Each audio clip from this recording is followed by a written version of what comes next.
What's going on? Hope things are well. Let's go over a suitcase deadlift. This is a unilateral or a one-sided deadlift variation. I have a couple things I'm going to show you that I'm going to use as my weighted object. A ruck.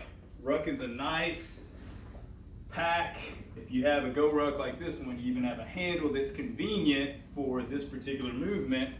Suitcase deadlift. I'm going to set up. Remember, my deadlift is a hinge, so I set up in a position with my feet about hip width apart.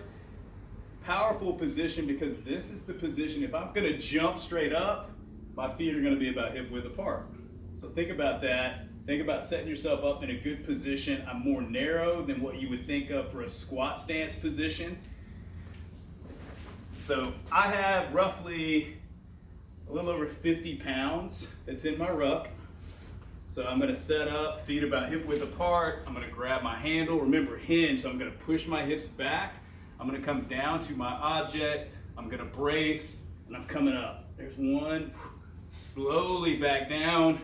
So when I reverse that movement, I'm pushing my hips backwards. That's my thought process. That's my awareness. Even though it looks like I'm squatting, remember the distinction between the squat and the deadlift. Deadlift, I am picking a weighted object up from the ground and bringing it up.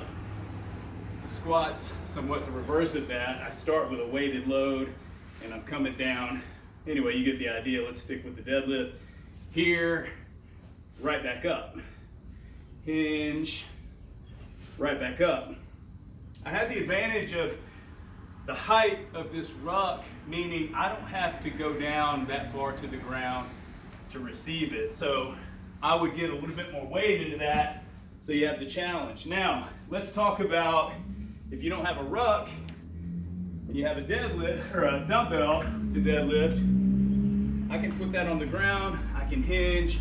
Notice how much farther I have to go down to get this and bring it up. That might be an issue for some of you. So I've created a little platform here to bring the ground up to help my range of motion if that is an issue for me to get to the ground, because sometimes what's going to happen is instead of hinging and keeping that spine angle really nice and organized, some of you are going to go down and end up like this. See how I've rounded that turtle back position? I've lost lumbar extension. I've lost that neutral position in this part of my back to where now it's flexed. Use this. Come down. So now that is easier because we've increased ground height and brought it up probably about 6 inches. So a couple options there. Suitcase deadlift, one-sided. Don't get hung up into this position. I want you to brace on this opposite side. Squeeze so that you're level throughout your shoulder plane as you bring that weighted object up. Let's get it. Come on.